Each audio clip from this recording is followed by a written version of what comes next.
5 Reflections on the Pastime with the Fruit Vendor by Krishna's Mercy. फलविक्रयणी तस्य च्युद्धान्य कर्द्वयम् फलैर्पूर्य द्रत्ने फलभाण्डमपूरी च. Quote, while Krishna was going to the fruit vendor very hastily, most of the grains he was holding fell. Nonetheless, the fruit vendor filled Krishna's hands with fruits, and her fruit basket was immediately filled with jewels and gold. Shrimad Bhagavatam 10:11-11.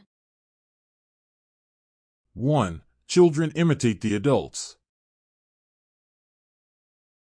It is not the easiest thing, especially for new parents. You have been around children your whole life. You have likely taken care of babies before. But these were the kids of other parents, you see. There was always the option to walk away, to leave for home and get a good night's sleep. A night free of interruptions. When it is your child, when you are bringing a new person into this world, advice flows from every direction. You are never really sure which person to follow, since the variable is the child itself. No matter how much people have experienced, each child brings their own challenges. The guidance from His Divine Grace A.C. Bhaktivedanta Swami Prabhupada is that parents can teach their children through example. Whatever the parents do, the children will naturally imitate.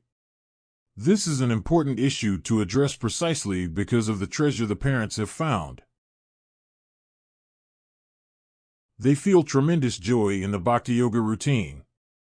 They experience the meaning of Ananda while chanting the holy names, Hare Krishna, Krishna Krishna, Hare Hare, Hare Rama, Rama Rama, Hare Hare.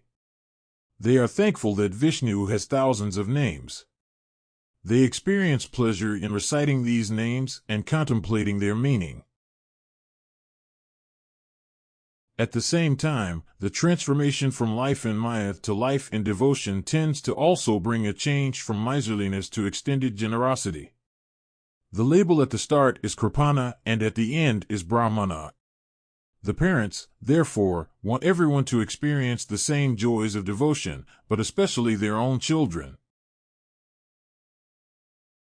2. In an honest society, people pay for things. It speaks a lot about the current state of affairs that such a fact even deserves mention. A person can simply review their own experience to see the need.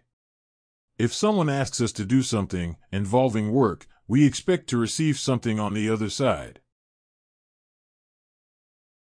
If we are doing the work for free, the terms will be stipulated from the beginning. If another person wants everything for free, what incentive will there be for any person to work? Why would they waste their time in that manner?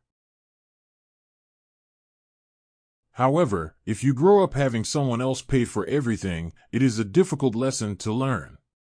Even well into adulthood, you think that everything magically appears. If the parents are paying for the necessities of life, there is barely any thought given to the work that the parents must do, how they are paid in return, and how they might not prefer to sacrifice all of the fruits of their labor for someone who does not work and is not appreciative. 3. The same in gain and loss. Sri Krishna describes some of the characteristics of the person who is in full knowledge. This means that knowledge is not meant to be retained only for a theoretical exercise or for providing answers on a formal examination. Knowledge should carry an accompanying change in behavior. यः सर्वत्रान् भिस्नहस्तत्तत् प्राप्य शुभाशुभम् नाभिनन्दति न द्वेष्टि तस्य प्रज्ञा प्रतिष्ठिता. Quote, he who is without attachment, who does not rejoice when he obtains good, nor lament when he obtains evil, is firmly fixed in perfect knowledge. Lord Krishna, Bhagavad-gita 2.57. To remain the same whether in gain or loss is not easy. There is a reason that such a characteristic equates to knowledge. This is because gain and loss generally occur without much external effort. Moreover, the results are not entirely under our control. A hurricane strikes and devastates the area.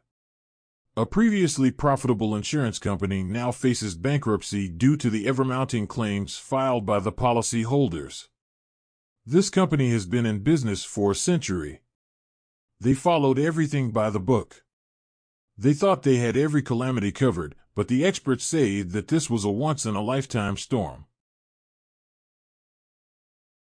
मात्रा स्पर्शास्तु कौन्ते शीतोष्ण सुखदुह खगा आगमा पायिनो नित्यास तांस तितिक्षस्व Bharat. Quote, O son of Kunti, the non-permanent appearance of happiness and distress, and their disappearance in due course, are like the appearance and disappearance of winter and summer seasons. They arise from sense perception, O sign of Bharata, and one must learn to tolerate them without being disturbed. Lord Krishna, Bhagavad-gita, 2.14. Gain and loss and accompanying happiness and sadness are like the seasons. We had so much fun playing outside this past summer. It was a great time, but now we stay inside. This is because winter is approaching. No one can do anything about such changes, so it is wise to remain steady in outlook. 4. No one loses in devotion to Krishna. The Sanskrit word is yajna. This means sacrifice. Yajna is an important aspect of the human experience. Without yajna, the individual has a tendency to follow the animals. Care only about the basic instincts: eating, sleeping, mating, and defending. Yajna is sacrifice for a higher purpose.